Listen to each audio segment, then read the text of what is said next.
had like family getting involved in lockdown, and we were all just packing orders together, like 100. I would wake up to like 100 orders some days, and I would just have to go and do that, and then on top of that answer like 100 emails and do all the customer emails and do the social media and the marketing and the invoicing and things like that. It's really not for the faint-hearted. Like, it was a lot. I cried every day. I'd wake up and just cry with stress. We don't want a monotonous day-to-day. We want an adventure, and we want excitement, and we want variety.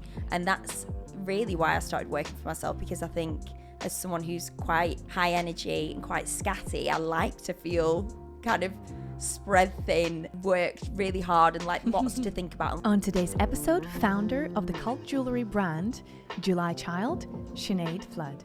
Sinead, thank you so much for joining me today. Thank you so much for having me. I'm so glad you're here. You've created this cult-like jewelry brand that has, stores all over the world, massive following. You have Dua Lipa and Zara Larsson as fans of your brand. But most of all, I think you embody it yourself very well. Sure. Tell me, where did that passion start for? Well, my passion with jewellery definitely started when I was around, I think probably all my life. I've always been a massive fan of collecting things, shiny things. I'd call myself kind of like a magpie. So when I was a kid, I used to dress in a lot of very extravagant jewellery of my mum's. And through my adult life, I did a lot of travelling. And in my travels, I always kind of came across lots of quirky, beautiful things, and I'd make a point of going to find like local creators and independent designers and buying their jewelry. So it was always like a bit of a treasure hunt. I'd call myself a bit of a treasure hunter. And just through naturally my 20s, I kind of grew into that more and more, and really identified like I had my own identity with what I wore and really expressed myself through jewelry.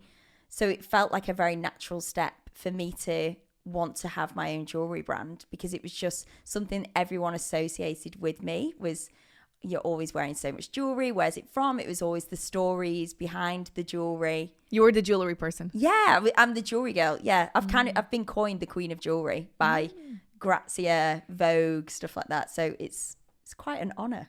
Amazing. Wow, that's incredible. I love to hear stories where people have been able to turn their passion and their natural pull towards something into their business, into their career, into something that they also can get paid for. Exactly. Does it ever seem like work? It definitely does in more recent years. I think originally it started off as such an organic project. I was a 23-year-old girl starting a brand out of her mum's dining room. So it was just me, a tiny investment from my family and a whole load of packaging and product to try and shift and to get people to buy into. And over the last 6 years, we've grown exponentially, and it's now turned into a 7-figure business, which is huge. And there is so much work and so much admin. And I think I find myself doing more invoicing and finance and accounting than I do just the creative stuff, which was originally kind of where I started. So what can you do about that? Does it have to be like that? Or No, it doesn't really. We do, I've got loads of people working with me. So I'd say there's up to 20 people now working all over the world, some freelance, some work directly for JulyChild. And yeah, I do try to manage that a bit better. I think I'm still learning, and I'm still full of energy, and wanting to do it is a massive thing, not knowing how to kind of part with jobs and knowing that you can trust other people to do things better than yourself, which I think is a hard lesson to learn. It is definitely for the founders, for people that have started their own business on their own from scratch. I've heard this many times that it's very hard to delegate. Yeah, that's because you're exactly attached. You're like, no, you're not going to do this better than me. And it's a moment of when do you delegate? Like, when's the right time? Because you almost feel like you have your own system, your own way of doing things, and you know that you're growing. You can feel that growth, the growth pains almost. Hey guys, I have a very exciting announcement to make. I'm partnering up with my very first sponsor, which is none other than Momo Kombucha, our own London-based, locally produced, healthy and delicious kombucha which I've been a fan of since the first time I tried it. Now, for the ones of you that know me, you know that I'm obsessed with my health, but at the same time, I'm a devout foodie, so nothing will keep me away from the tasty foods and drinks. Now, unfortunately for me, most delicious drinks are full of sugars and unhealthy additives. So this is why I love Momo so much. It is healthy because it's full of probiotics that are healthy for my gut, but at the same time, it's delicious, so it curbs my cravings. If you want to try Momo for yourself, use the discount code IsThisIt15 to get a 15% discount on your first order. And you're a little bit overwhelmed, overworked, but it's then finding the time to find the right person. And what does that person look like? And how am I going to train them to replicate exactly what I do, if not better? But that's also, like we were discussing before, is finding the right budget and the right people and investing, with investment comes time, growth. energy, and money, because it takes time to train people. 100%. So it's just finding that space and doing it. So I am learning that, and I've learned it the hard way in other ways, but with the reassurance of the team and the people that I have around me, it helps me grow into those roles more, stepping away from certain things and knowing what my strengths are and working more on the creative and the direction and the strategy and the future of the brand, as opposed to paying invoices. Oh my God, you literally hit the nail on the head. Yeah. I've been speaking to a couple of guests about this, and it's also relevant in my life. It's like, if you don't find time to work on your business instead of just in the business, which is so easy to do, you just carried away. There's so much to do. Like, even I have these, edits to review, this to schedule, this to record, this to research, and this to reach out, and so many things. But if I don't find that time literally and put it in an agenda to, okay, how can I actually delegate some of this stuff? How can I automate some of this stuff? What can I do to make the processes leaner? Yeah. Burnout. Yeah. At some point. Yeah. And, nobody wants that. And also it stifles your growth because you keep doing things that somebody else might be doing for you. Exactly. It's really difficult. Like, I think so many of us in the same position. And I think for you, I think you're also a female entrepreneur who's doing it by herself. Like, you're probably your own investment, your own management, your own directors. So we're only human at the end of the day. It's just learning that journey by yourself is really important. And actually, it's part of the adventure and the joy of working for yourself, is that we don't want a monotonous day to day. We want an adventure, and we want excitement, and we want variety. And that's really why I started working for myself, because I think as someone who's quite high energy and quite scatty, I like to feel kind of spread thin and worked really hard and like lots to think about and lots to do, busy. It's fun. It's way better than sat at an office just typing away all day. I love that. Yeah. And can resonate. That's probably my worst nightmare. Yeah. I should have realized that much earlier, to be fair. But this JulyChild wasn't your first professional experience. Can you tell me what sort of things, what sort of skills and experiences you gained from your other jobs that were crucial for you later in your entrepreneurial journey when you started JulyChild? I think as a young girl, as a teenager, I started off at Topshop at 15. So already I had a real flair for fashion, and retail was really exciting to be working in. Are you allowed to work at 15? I actually, right, this is something that's really crazy. You know how you need your national insurance number to work? I got mine just before I was 16, so I was 15. And I said to Topshop, I'm 15, by the way. I'm 16 in 4 months. I have a national insurance number, and they were like, absolutely fine, we really want you. So they hired me above all the other people who were like more than old enough to do the job. But I have always gone into interviews really strong. So that was one of the things I actually really enjoyed. Confidence is key. The process, the confidence. I was always super engaged. That was, I think at school I was the same. I was very like chatty and always wanting to engage with people. So being able to do that kind of gives you a bit of a competitive edge, I think. But I think all the skills that I learned through retail, in particular, I had a job at American Apparel when I was 21, and I was a supervisor there. So I had a lot of roles delegated to me, as in like creating the shifts, taking in stock, allocating stock, like working with the other American Apparel stores, and it was all very the logistics and bringing in the product and knowing about allocation within stores. That was something that was really crucial to my knowledge when I started JulyChild, because I was learning how to buy and allocate and hold stock and sell and kind of the management behind the scenes, as opposed to literally just being on a shop floor and just being like, oh, this is cute, you would really suit this. It was very much managerial position within retail. So after that was around university, I left and went and worked for a startup, and that startup was really, really high energy role. Like I had to cold call lots and lots of different people. I had to try and get meetings with the heads of departments or managers. This was for a university, so I was working with schools, and having to do that was like required a lot of time, effort and commitment. And also, again, I really had to know my stuff. So I really had to sell the future of someone's education and talk about career prospects.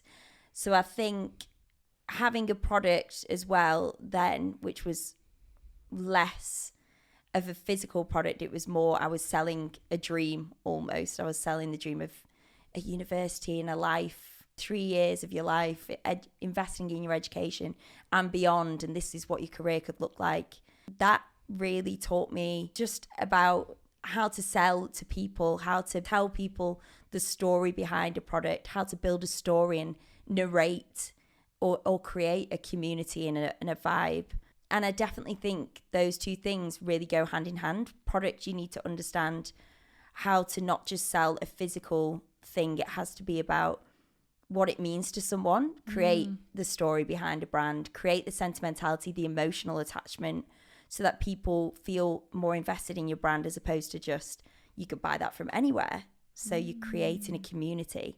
And that's something that I've really tried to do with JulyChild, is create the community and the story that resonates with people that are like me or that are like my customer. You know, my customer is me, basically. So a girl who's quite maximalist and really wants to wear things that are forward thinking with their fashion and a bit more out there, not the regular. So my years growing up working in retail and then my first job out of uni really taught me a lot just about people and about product and about systems, things that I didn't get taught at school or university. But were crucial for you. Yeah, massively. Yeah.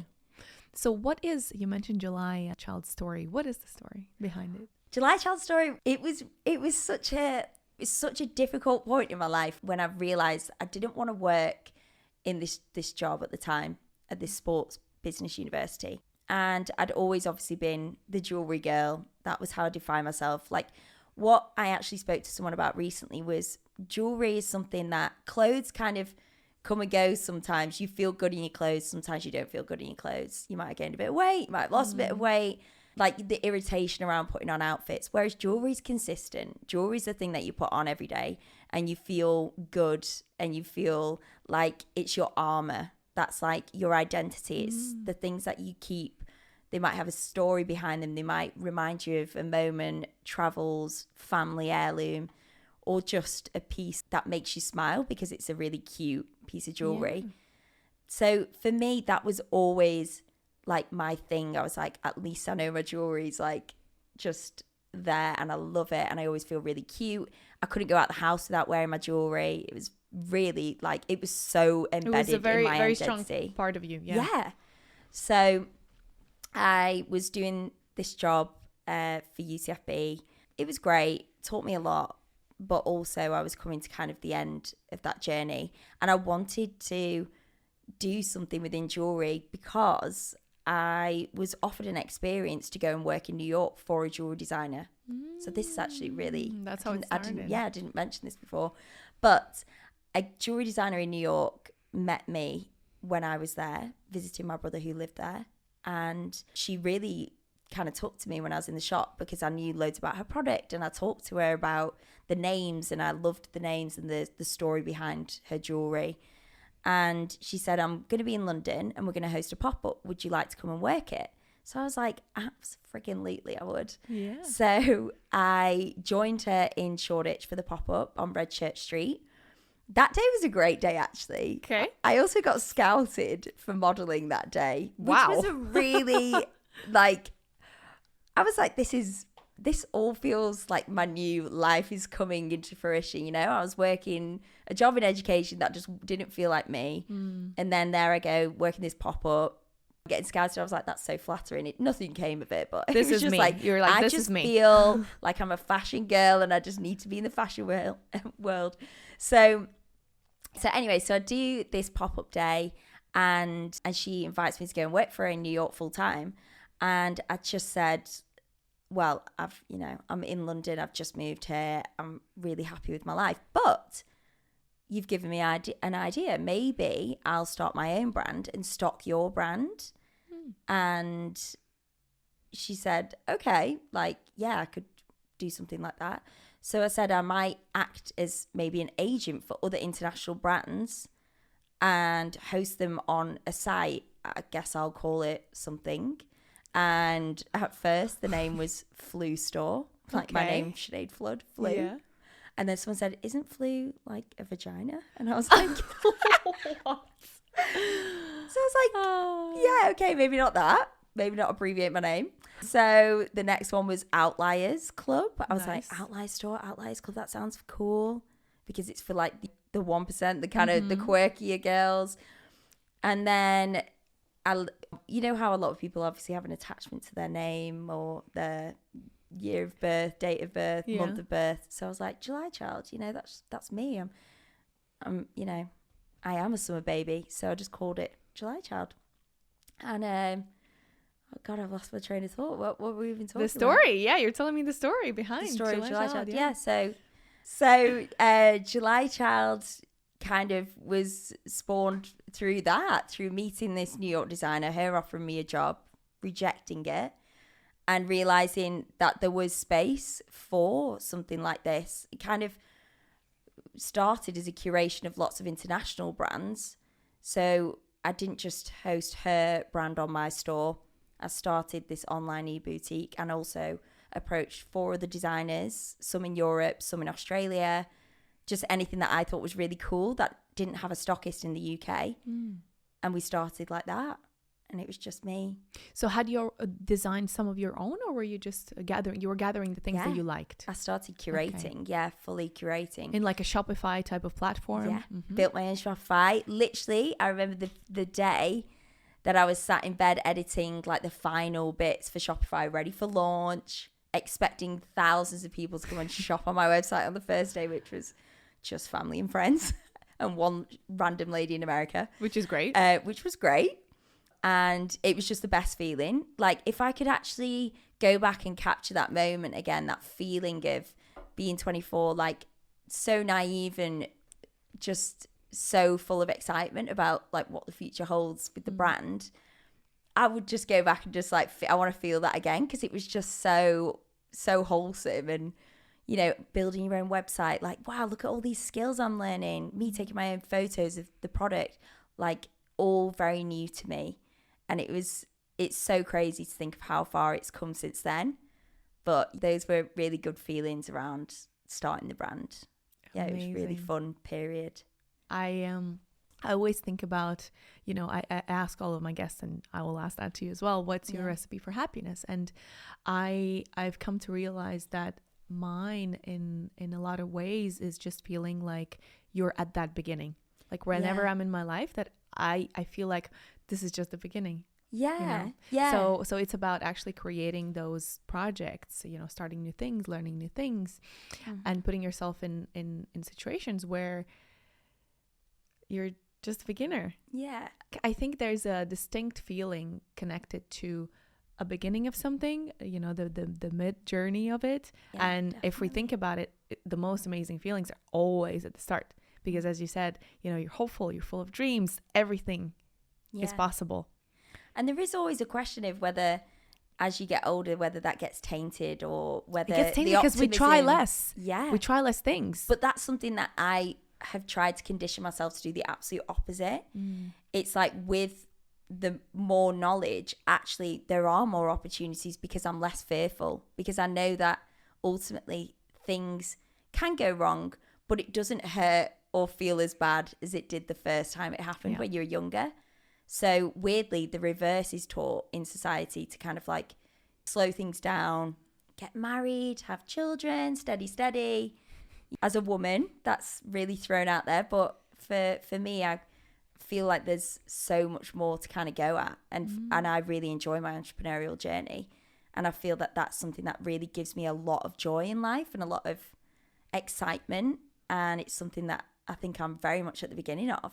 And I know that next time round, I'll do it even better, bigger, make less mistakes, because baby Sinead made all those mistakes for me. Yeah, I love that. And you're in a relationship as well right now, right? Yeah. So I love that. You know, I love what you just said paired with that notion as well. So you're not compromising on anything. It's not either or. You're a full person. You're able to have your career. You're able to have your relationship. You're able to enjoy your life. Yeah. I love that. Yeah, exactly. And I think it's really positive to just encourage like everyone around you to kind of live out their fullest life, and whatever it is that makes them happy, whatever makes them tick. My dad used to say when we were growing up, always stay curious. So that was his quote. And whenever it was his birthday, I used to get him like bracelets with always stay curious. Of course, I'm buying jewellery for family. So that's always really been embedded, like be curious about life, be curious about people, be open, you know, be adventurous, push your boundaries, because good things come on the other side of fear. Things that you're most scared of, or the things that are unknown to you, might just be the best thing for you. So if you don't try, you don't know. Yeah, exactly. And there's another thing that I really liked about what you said. It's that mindset that you have, that attitude that you have towards trying new things. Yeah. So how you described you approached building this new website, listing things, maybe creating your page, and later on marketing. Yeah. You approached it with this excitement and this curiosity and this joy, right? Because I know some people, they would be very focused on kind of the end goal and like, okay, I have to pay attention to the language. I have to do this to then achieve this or get there. And as soon as somebody frames it that way, it becomes a chore. And it becomes a weight, and it becomes, instead of being excited and you're like, oh, wow, I'm learning how to make this. I'm learning this new skill. It becomes, oh my God, this is taking so long.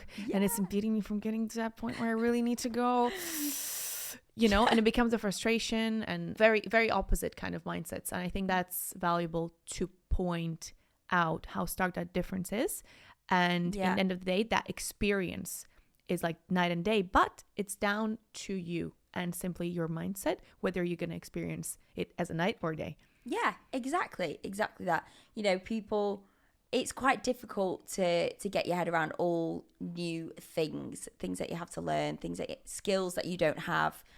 And just like you said, it's really about just putting yourself out there and giving it a go, and not seeing it as such a mountain of work, because that's it. Most tasks in life, when there's the perfect distraction of a podcast, Netflix, going to the pub, it's like there's so many other things that you could do with your time, and it's how you manage your time.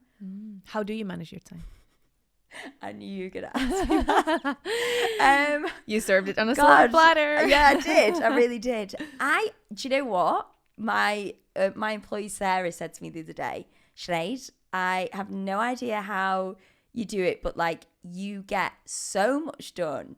But because I'm also looking like I'm having like the best time ever and kind of laughing my way through it, and I'm quite playful as a person. I think I'm quite young energy, so like I can be a bit silly sometimes, and I don't take myself too seriously, not at all. So she's like, you come across as if you wouldn't get anything done because you're just so like hyper, but you get so much. Like the fact that I took JulyChild to that level took such huge amounts of commitment, and I do everything in life with high energy and commitment. The things that I'm passionate about, I really do go for it, but I'm having fun at the same time. And I wouldn't say I'm the best at managing my time.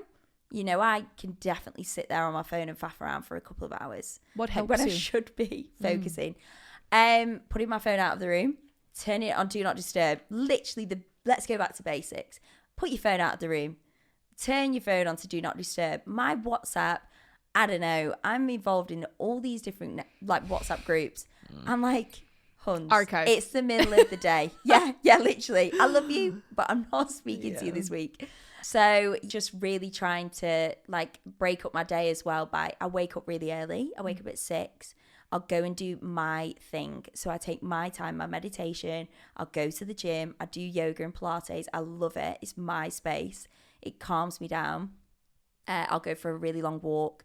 And then I start my day and I kind of let the day just kind of like go. You know, I'll just be dictated by, I think I'm dictated really by how good my morning routine was. So if I wake up and I immediately look at my phone to stressful emails, my day is scatty and I can feel a bit up and down. I don't feel in control of myself.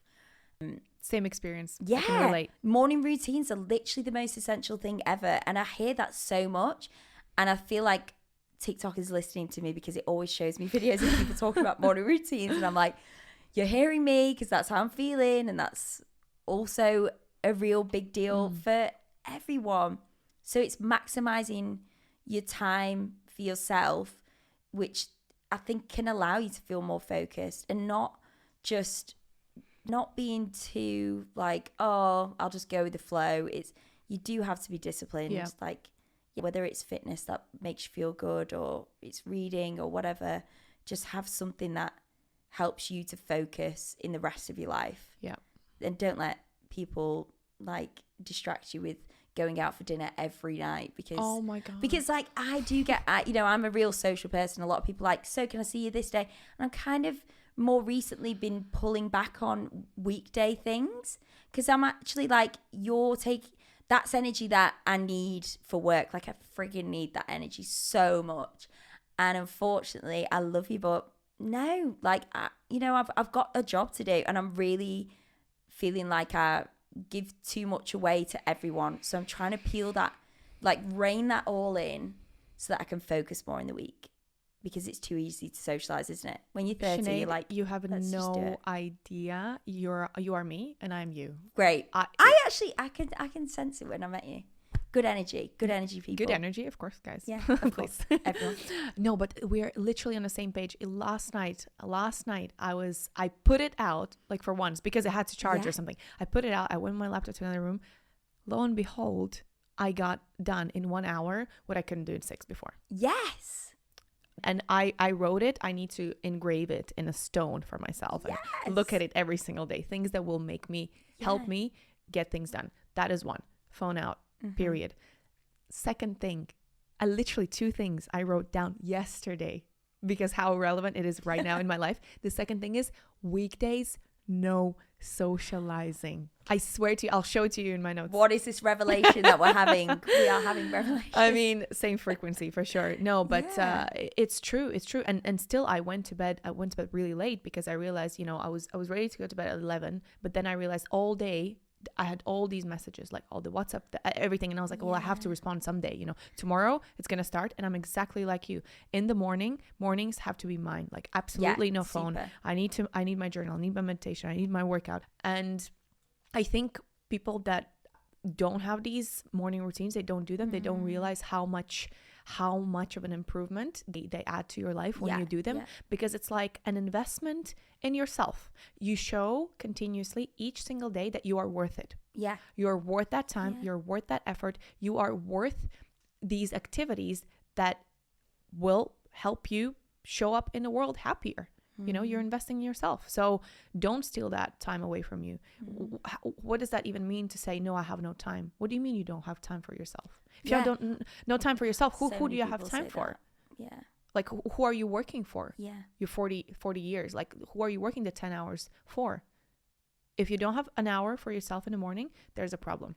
It's really sad because I think a lot of people also, I am very guilty for, since I've got really busy with the business and my partner works for me, he's amazing, and my life's really full on with like family and friends and things like that.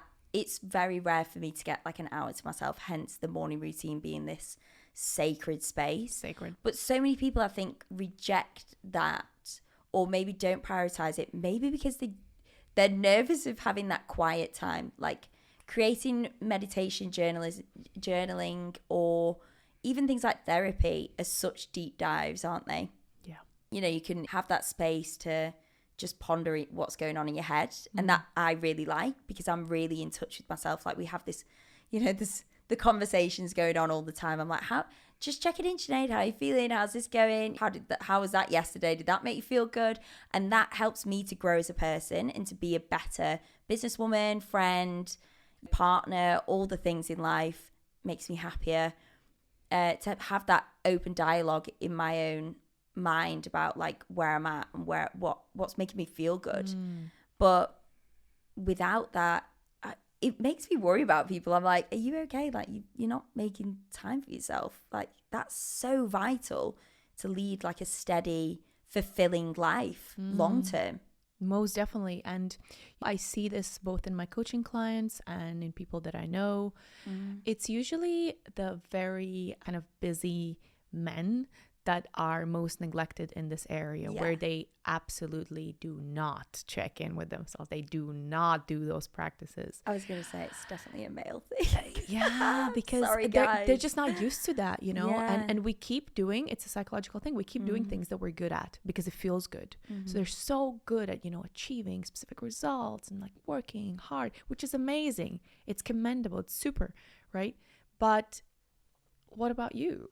And so they avoid this area of just that quiet space where they're left with themselves and what's in there. And if you haven't opened that closet with everything that you got going on there emotionally, you know, from the past and all those things, then it can be scary. Yeah, it piles and it can be scary, of course. Like imagine like there's a monster creeping in from the back, you know, from a closet that you've been like binding closed. Yeah. You've been locking up for all this time. Yeah, that's not a good idea. You gotta be doing some spring cleaning there. Yeah, for sure. Definitely. Speaking about mental health, you mentioned that you had a bit of a meltdown or almost a full-on burnout in your mid-20s. How does a 20-ish year old get a burnout that early, and how did you deal with it? What happened there? I think I'm a person who is just like fast-paced everything, like burn the candle at both ends. That's what my parents say, you're burning the candle at both ends, Sinead. I just go hard at everything. Like I said, I'm super social. So I'll give it my all, like seeing people, booking myself out. As in, generally, I can have like a day at a weekend where I'll book people out in 2-hour slots. And then I'll have like 4 meetings or 4 different things going on in one day. And that's just a weekend, which is supposed to be for like downtime. So I think I overcommit to everything. And I think I don't ever sit in a room and just kind of slump and sit quiet and just allow the day to just pass by. I really like go at it. And even if I'm tired, I'll push myself to go hard, you know, like get up, keep going, like go to the gym. Even if you're tired, like go to the gym. It'll make you feel better. Make sure you get all your work done. So my to-do list will be this never ending like sheet of things to do and things to tick off. And I'll really want to get those things done. And I think hence the brand doing really well. And then also not just people pleasing. I think it's actually that people pleasing, you know, myself, people around me. I've got 130,000 customers waiting for the next drop, waiting for products to go live. And they are eager customers, you know, they're great. The community is very much in conversation with me and everyone that works with me.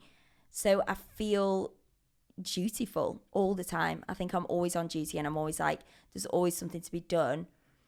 And I think that burnout just happened it was just compiled, just going too fast, like traveling too much, traveling for work, traveling in my spare time, socializing whenever I had a spare minute.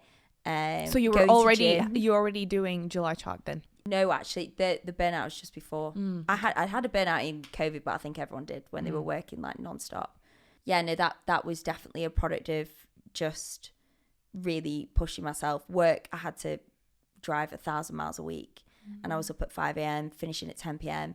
And then I was 23, so I was like going out partying until 4 a.m. on a weekend, and then getting up and being like yoga, going for a hike or a walk, like Doing I the was most, just doing mad. everything. Like I am just madness. I think people who live with me, like partners, whatever, are just like, this is so much. There's actually a theme of, Sinead, do you ever just not have anything going on? Can you ever just be like quiet for one day? That's actually something that gets thrown my way, and I'm like, no.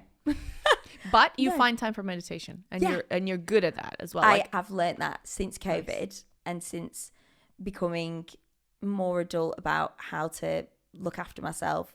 Yeah, meditation became a thing, and it's an amazing practice to have in anyone's life. Like, even if I'm talking no big, sat there with my legs crossed like a very Yogi. wise yogi. I literally lie on my back like before bed, or it could be when I just wake up, put the Calm app on. Game changer. Like 10-15 minutes, essentially just have an extended nap or just to clear your head and to breathe. how did that impact you since you started doing that? Are you regular What's that? at meditation? Yeah, meditate. Yeah. I think I would say a couple of times a week, definitely. And then going to yoga practices and having like breath work or meditation involved within that, embedded within that. It just feels like my people, my space, like good energy people who just want to feel calm, look after themselves, be kind to each other, be kind to yourself. All those things just resonate hard with me. So I'm like, yes, more of making yourself feel good and feeling like you're growing and looking after your mind. It's good I was vibes. going to ask you, where does the energy come from? So you mentioned you're very high energy. What's the source of it?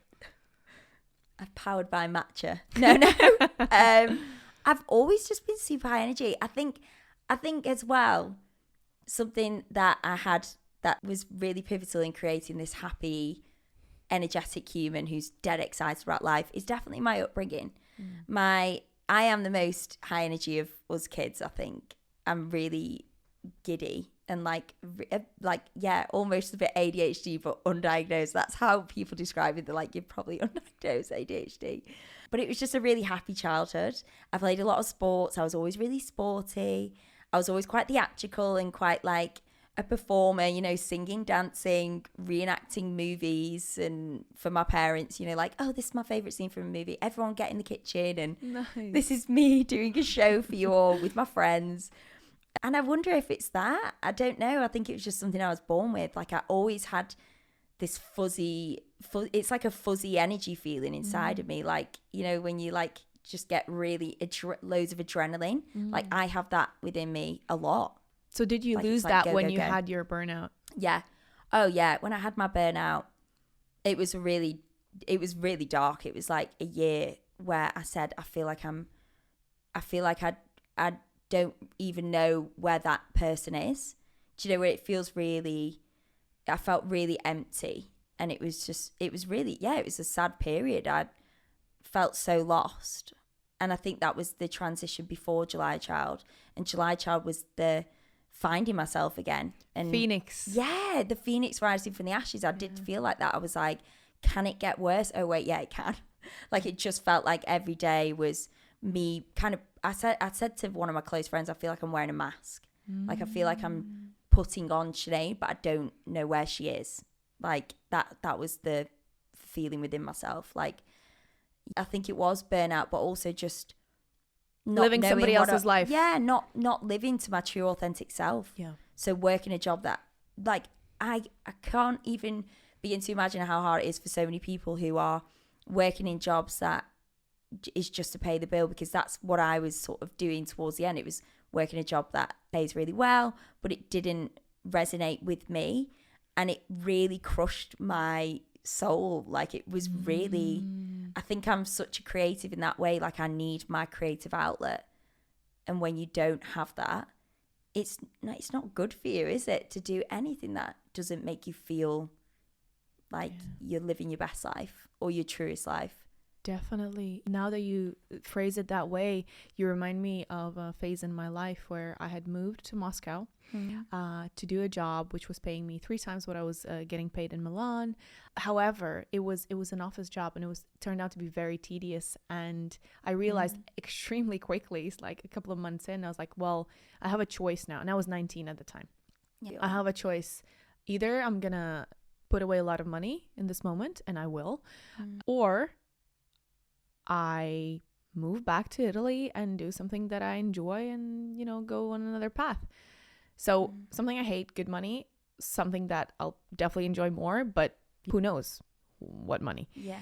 And so at that age, it was just a spontaneous no. Like, there is no way that at this age, at 19 years old, I am going to slave away for money for unknown objectives. I don't even know where I need that money for. So just cut the losses. Like, trust your intuition, trust your gut. Yeah.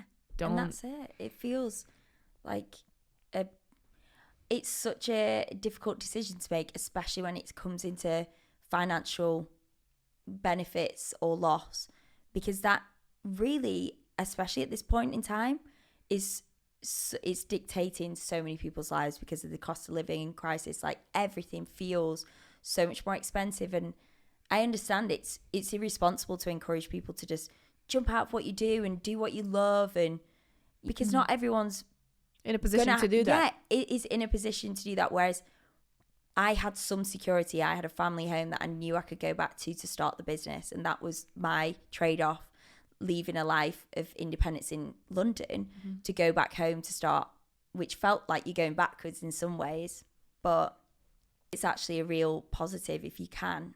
But a lot of people don't have those fallbacks. Yeah, definitely. I mean, you touch a very good point, and I hear this also in a lot of other conversations and podcasts. People are not always in a position to just jump the boat, just change a job, etc. But I also think that in whatever circumstance that there is, even when people have, mortgages and bills to pay and kids to take care of, there is always a choice. Yeah. And I'm not saying you need to quit your 20-year career from one day to another, but however, you can start doing something that will down the line bring you towards something that will bring you fulfillment. So it can start as a hobby. It can be a side hustle. It can be just adjustments in your current job that will bring you more fulfillment. So as I've explored working with my clients as well, everything is about mindset. Everything is about mindset. You don't have to be miserable in a job, even if you've been up until now. Yeah, it's true. Working those side hustles or investing in a course, whether it's online or in the evenings. I did stuff like that. Yeah. Like in the evenings or in my free time, I would go and network in places that I knew people in the industry or scene that I wanted to be a part of were. Reached out to people to have conversations, look for mentors. All of that it's just about being proactive in very small ways. You don't have to make huge sacrifices all at once. No. It's just about small minor changes. It's like when people say eating habits or but people are not losing patient weight. Enough. Yeah, no, that's the thing. Yeah, everyone like, wants the big thing now. Exactly. Yeah. But what's the age old saying? Rome wasn't built overnight. Is it Rome? The pyramids? Yeah, I can't remember. Definitely. So it's that. It's just life is a very long journey as well. It's remembering that you've not got a year, so you don't need to rush. Like, you've got a lot of time. Yeah. And don't forget about, but I'm 30, I'm 40, age is dictating. Sorry, age is just a label. Like, it's not something that defines you. How do you feel in yourself? What do you want to achieve? Do you feel ready now to step up to that role or that experience, to fulfill that experience that you've always wanted to have? Well, do it. You're holding yourself back by leaning into what people say you should be doing at 30 or 40. Who's to tell you what to do? And it's also your life. It's also that people tend to, especially people that are stuck in their situations, whatever there might be. It could be career, it could be relationship, it could be anything else, like living in a place that you don't like, city you don't like. They focus on the negative instead of the positive. So they focus on all the things that could go wrong if they take this leap instead of all the things that could go right. Yeah. So again, and that is just a mindset shift. Yeah. So it's hard though, because if it comes naturally to some people and not others, that's something I'm figuring out as an adult, is some people have that mentality and other people just don't. And you could, no matter how much I could like bang my head against the wall telling someone to just be brave enough to just, because that's kind of innate within me. mm-hmm. Whether it's my nature or nurture, definitely a combination of both. I was born into an entrepreneurial family, and my mum's a lawyer, and she's a very strong female figure within the family and amongst her wider group of friends. All my friends call her a second mum. You know, I'm from great stock. Like my parents are very strong, independent people and have always encouraged us to be fearless and to really go at it and just give life a good go and enjoy ourselves along the way. Not take it too seriously, have fun, be adventurous. So it's easy for me to say, but that's my mentality. That's, some people haven't been brought up into that, so that's harder for them to navigate life. Definitely, but it's not an excuse. Yeah, it's you not can an read excuse. books. Definitely, it's not an excuse. You can do courses. Yeah. You can get coaching. You can hang with us. Yeah, you know? absolutely. Surround yourself with the right energy. Absolutely. That's Be in the all right those community. things help. Absolutely. We slightly digressed. I know. Back to your company. So during the lockdown, you went from 80K to £1 million revenue. Yes. How did that feel?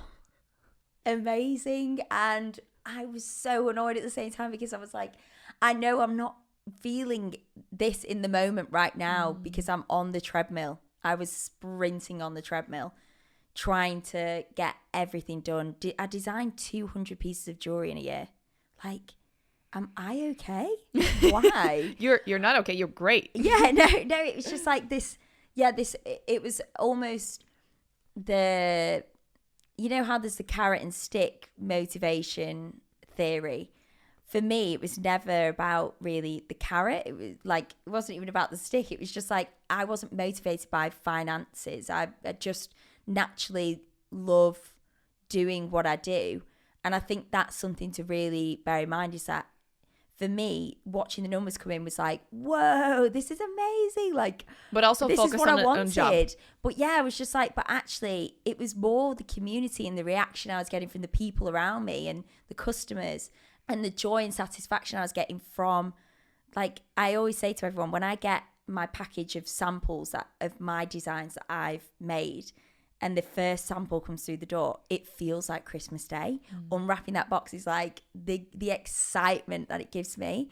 So I think it was that I've just, once I'd figured I could design, and that's what took the business from 80 to 1 mil, that was the moment when I was like, oh my God, I'm obsessed. So I just got obsessed with designing, and people were just loving the product. So it just happened that way. How long was the period when you went from 80K to 1 million? I think it was about 18 months. Yeah. Between 12 and 18 months. Were you able to fulfill those orders? Yes. Yeah. I was so committed to being like I get up at 6 a.m. and pack orders. That was my first job of the day. And I had my partner at the time, and I had like family getting involved in lockdown, and we were all just packing orders together, like 100. I would wake up to like 100 orders some days, and I would just have to go and do that. And then on top of that, answer like 100 emails and do all the customer emails and do the social media and the marketing and the invoicing and things like that. It's really not for the faint-hearted. Like, it was a lot. I cried every day. I'd wake up and just cry with stress. Oh my God. Shouldn't you hire some people? I did. No, but I did then. That was when I was like, okay, this is getting a bit much. I think I had a month of that, and I was like, it's not going to stop. It's only going to get bigger. So we went and put our product into an amazing warehouse, which was kind of local. It all ran really smoothly. We just had to do like a whole process of like barcoding all the product, which was like 300 units of stock. And actually, this was a really great moment, because we went from doing something like 400 orders to like 1,000+ orders the next month. So How? just by me taking away that task that was totally unnecessary for me to do, I should be focusing on building the brand. Once I'd giving that role to someone else, I had more time in my day. I had like 3 times as much time to work on product, stock quantities, social media, marketing, getting an agency to help us do ads. All this brain space opened up because I wasn't picking and packing, which just wasn't necessary for me to do. And therefore I was able to triple revenue within like a month. Wow. Yeah. So the bottleneck was you. Yes. I am my own hindrance. Wow. I was going to ask you, so how did you grow so quickly? Was it also some sort of marketing that you implemented? Obviously, you created better systems in your business. So was it that the orders were already pouring in and you just weren't able to literally physically send them out as quickly as they were coming? I think what the real difference from pre-lockdown to like being in lockdown is that I used to do, the brand identity sort of changed. I leaned much more into becoming the face of the brand, as in all the pictures had to not be campaign models, which we used to do. We used to do shoots and outsource it to like lots of models and things like that and influencers. I just started doing all the photography of me and making it really like, this is me and my brand, and this is me wearing the jewelry, and this is how I would style it, and this is me talking to the camera about everything and anything that I'm doing.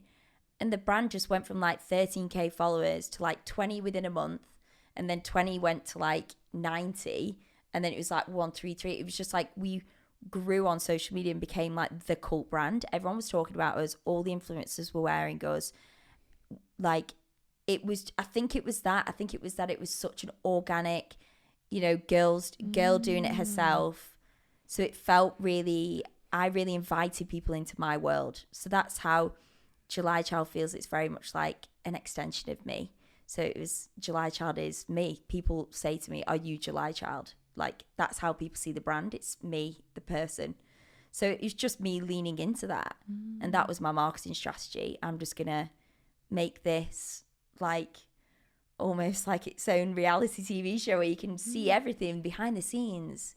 And people are so interested in that. I love that. So I wasn't holding back on the process or how we do things. So I think it made people just like, oh, I love this for her. And I love this brand because she's doing something nostalgic. It reminds me of the 90s, childhood. It's a happy, colourful fashion brand. So it just really hit it home at that point in time. I love that because you essentially embraced yourself and immersed yourself in the brand, and that then catapulted you into the stratosphere of success.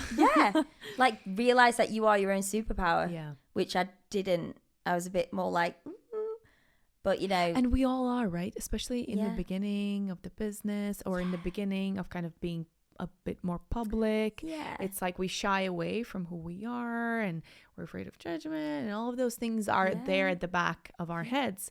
And then, as in your case, it happened when you just, you know, embraced what it is, celebrated yourself, and just let people in to your daily life. It proved that that's exactly what was needed. Amazing. Becoming essentially like an influencer almost. You feel like you're doing that sort of thing because you're like, hey, this is what I'm wearing. This is how I would style this. You know, and that wasn't something that I thought I wanted to do. But at the time it felt really fun and really good. And I was chatting to lots of customers and it just was a natural progression.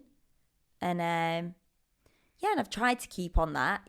When I notice when I don't do that, we have less engagement. And I'm like, is people it really want you. Always me? Sinead, people want you. Yeah, I'm like, do I really? Yeah. Give the people what they want. Yeah, give the people what you want. And I'm like, oh, okay, fine. Okay, fine. Fine, I'll put my makeup Superstar on. will come out. Fine, I won't wear my gym gear all day, every day.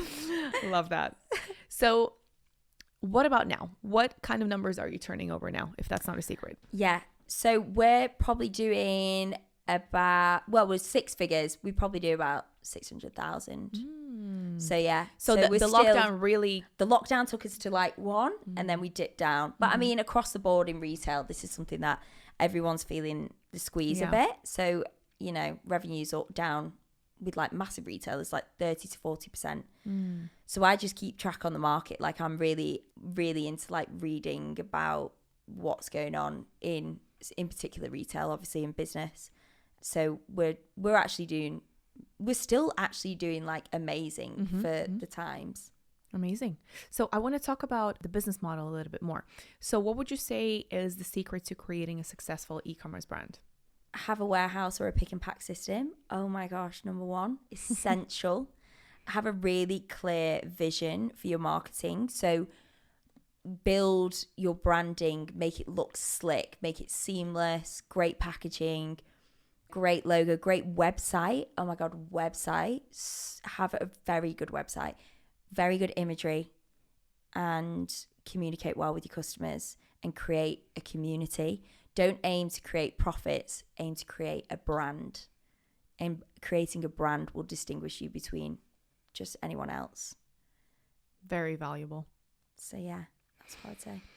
So if I'm to create and successfully run an online brand, what are the main things that I would need to take care of in order to be successful? To create an online brand, I would say sorry, just say that again one more time.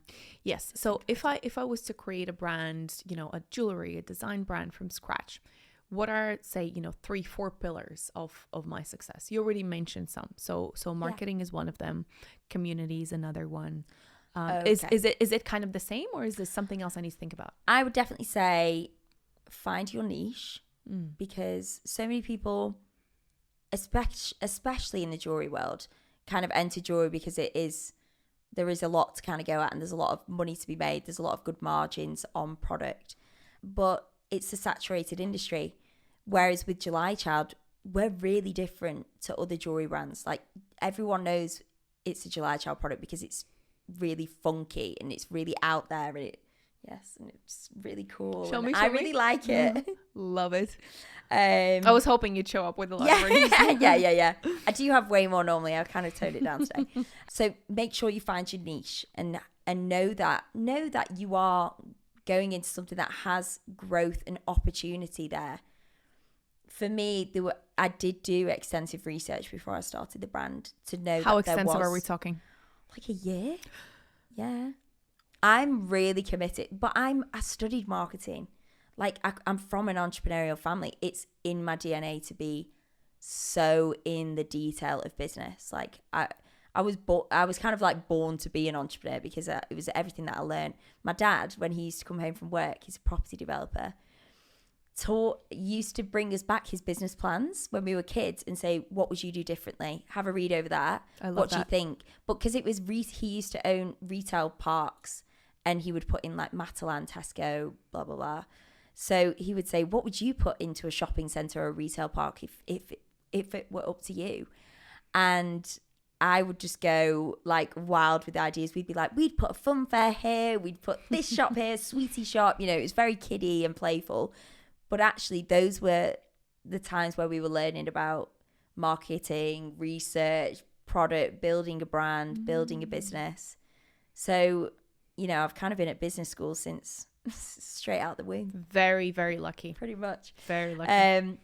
But yeah, I would say find your niche. So back to the question in hand, find your niche. Understand your finances. How are you going to fund this business? Have you got investment? Have you going to start drop shipping model? Is it something that you don't need lots of cash for? A lot of people run very successful drop shipping businesses. Yet we're now so easily connected to all over the world with lots of plug-in apps that can allow you to have £100 to build some marketing and off you go. Which I'm actually about to start a new drop shipping business, which is very exciting because it's home. So I'm not going to buy sofas and store them in a warehouse. I don't think that would work well. Interesting. Yeah. So make sure your finances, where your money's going to come from, and you have a clear plan on where that money's allocated and what return on investment that'll give you. So I'm very strict on making sure that if we are investing in ads or product, that it's going to sell and there's not going to be stock laid around, or the ads money is just going to kind of disappear and we're not going to get anything from that. How do you ensure that? Strategic. Working with the right people. So we spend quite a bit of money working with a very, very strong agency who are super awesome, female-led business. They're really, really strategic thinkers, and they're very hot on devils in the detail. So they don't just promise you the world and deliver a pile of shit. They really, really know what they're talking about. So we'll really discuss at length. Well, if we're running an ad here, we're targeting this particular audience, and what will this particular audience want to see? So it might be our best sellers, or it might be more of a niche product that we have. They'll also say that we need to back it up with email marketing. So once you start advertising to people, you then want to kind of get them onto your email system so you can remind them of that product that they like. So understanding that it's not just about one layer, it's kind of making sure there are touch points on your website, on your social media. Yeah, building a full rounded strategy with advertising and marketing, which is something that I'm very, very knowledgeable about now, I think. Very valuable. What sort of mistakes did you make along the way? What would you say is the biggest and most hard lesson that you learned? Something you'd undo if you could go back in time. Well, there was one. Let's hear it. God, it's so annoying. I let someone else encourage me. So this was an ex-partner. He was working with me at the time in lockdown, and was very certain that when we buy stock, that we just need to, even if it's a brand new style that we hadn't tested in the market, we just need to buy more. So I'm very cautious with buying. I'm also very sustainable with my purchasing, because there is environmental factors that I want to embed within the business. So I don't want to just produce stock for it to go to waste. I'm very aware that like the energy time consumption that goes into producing a product is something that can have damaging effects on the environment in jewellery. So we, instead of testing a product, I led with the idea that we should just buy lots of it. So I think I spent, it's really hard to say this on camera. Yeah. I think I spent close to 150 to 200k on stock that didn't shift for about 2 years. It was such a bad mistake. Like, I bought hundreds of units of like one item, and 100 odd units of another item, and another item, and another item, and they were all really similar vibes. So we took ages to shift the stock, because some of them, well, the ones that were popular, they went really fast, but the ones that were just not that popular, they might have been a more experimental colorway, they were enamel products, just so slow to shift. So listening to The wrong advice is so crucial, and it cost me a lot, and it was a devastating mistake to make. So don't listen to other people, listen to yourself and your gut. Know that you're the one who knows what's best for your business, and only listen to people who have had literally very extensive experience in your sector, which he had not. Super important. Burn. Yes. Mic drop. Yeah. Whoops. Bye. Yes. See ya. So could you share, I usually ask for, 3 really kind of crucial lessons that you picked up over the years. If this is one of them, then amazing. Do you have any more to share? I think something that is really vital for anyone who's going into an entrepreneurial journey is just to make sure that you really know what you're getting yourself in for. In terms of commitment, I think commitment is a huge thing when it comes to building a brand, because you're curious about working for yourself because it gives you more time, more freedom, more opportunity. Yes, in some ways, but in a lot of ways, you work a 24-hour job.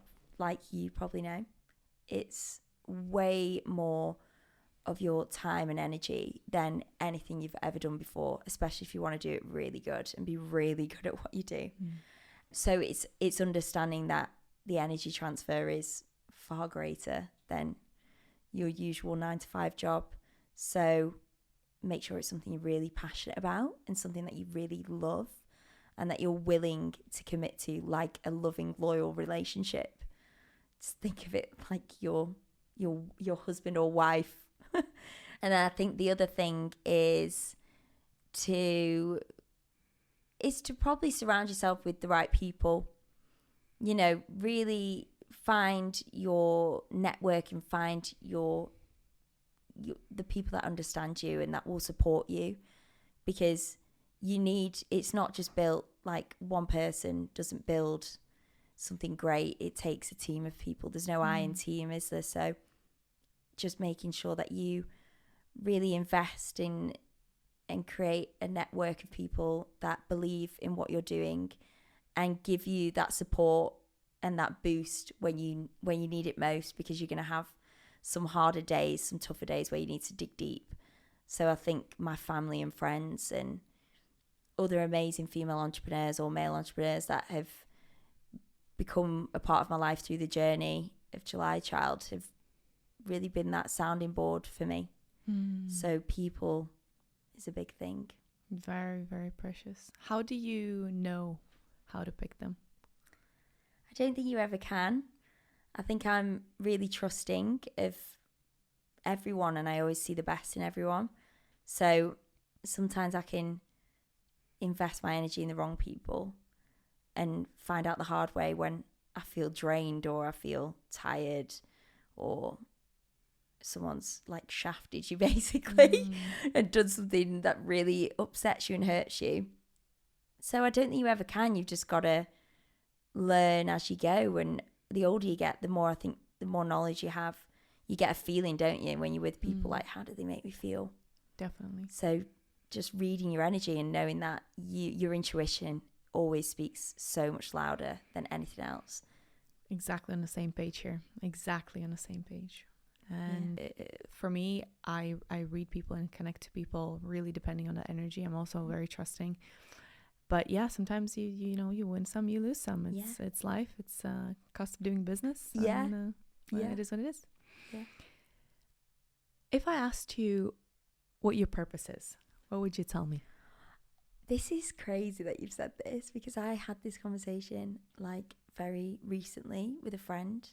Like, what is my life purpose? I heard it on a podcast and I don't quite know exactly. That's okay. It's a hard question to answer. Yeah. I think for me it's just to be happy and to make people around me happy. I feel like I was born with an ability to make people feel good, and I feel good. I have a lot of that love to give. So I think probably to share the love and to be a happy, positive, caring, loving person for not just myself but for others around me, to help people heal in some ways.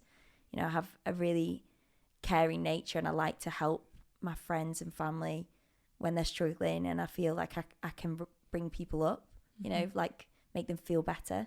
So probably that, to make people feel good and to make myself feel good, to be happy.